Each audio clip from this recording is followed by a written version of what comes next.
லூக்கா 7ஆம் அதிகாரம். அவர் தம்முடைய வார்த்தைகளை எல்லாம் ஜனங்களுடைய காதுகள் கேட்கும்படி சொல்லி முடித்த பின்பு கப்பர்நகூமுக்கு போனார்.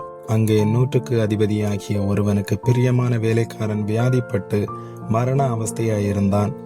அவன் இயேசுவை குறித்து கேள்விப்பட்ட போது அவர் வந்து தன் வேலைக்காரனை குணமாக்க வேண்டும் என்று அவரை வேண்டிக் கொள்ளும்படி யூதருடைய மூப்பரை அவரிடத்தில் அனுப்பினான்.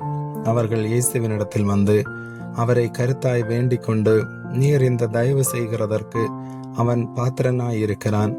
அவன் நம்முடைய ஜனத்தை நேசிக்கிறான், நமக்கு ஒரு ஜெப ஆலயத்தையும் கட்டினான் என்றார்கள்.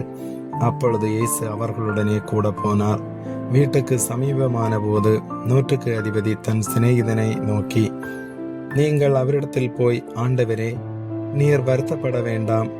நீர் என் வீட்டு வாசலுக்குள் பிரவேசிக்க நான் பாத்திரன் அல்ல. நான் உம்மிடத்தில் வரவும் என்னை பாத்திரனாக எண்ணவில்லை.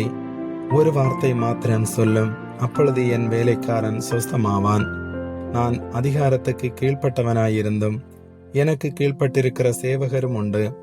நான் ஒருவனை போவென்றால் போகிறான், மற்றொருவனை வாவென்றால் வருகிறான். என் வேலைக்காரனை இதை செய் என்றால் செய்கிறான் என்று நான் சொன்னதாக சொல்லுங்கள் என்று அவர்களை அனுப்பினான். இயேசு இவைகளை கேட்டு அவனை குறித்து ஆச்சரியப்பட்டு திரும்பி தமக்கு பின் செல்லுகிற திரளான ஜனங்களை நோக்கி, இஸ்ரவேலருக்குள்ளும் நான் இப்படிப்பட்ட விசுவாசத்தை காணவில்லை என்று உங்களுக்கு சொல்லுகிறேன் என்றார்.